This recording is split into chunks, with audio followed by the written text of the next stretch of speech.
اللہ کیا فرما رہا ہے یہاں؟ خوف سمجھ میں آتا ہے، طمع، لالچ۔ یہ طمع اردو والا طمع ہے یا کوئی اور طمع ہے؟ دیکھیں اس کا مہذب ترجمہ ویسے تو دیکھا جائے عربی زبان کی فصاحت و بلاغت اتنی اعلیٰ اور بلند و بالا ہے کہ کسی اور زبان میں اتنی طاقت نہیں ہے کہ وہ عربی زبان کا صحیح ترجمہ کر سکے، اور یہ فصاحت و بلاغت اور قرآن تو اس کا عملی طور پر اس کے الفاظ کو قرآن پاک بیان کرتا ہے۔ دیکھیں اس کا ایک معنی ہم امید کا لے سکتے ہیں آج کے معاشرے کے اندر، کہ خوف بھی ہو اور امید بھی ہو، اللہ سے آپ امید بھی رکھیں۔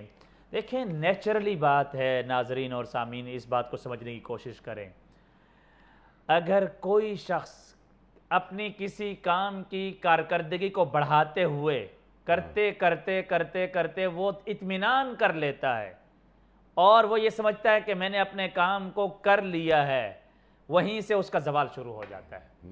کسی بھی کام کے اندر کوئی شخص یہ دعویٰ نہیں کر سکتا کہ میرا کام اب 100% مور دین 100% ٹھیک ہو گیا ہے۔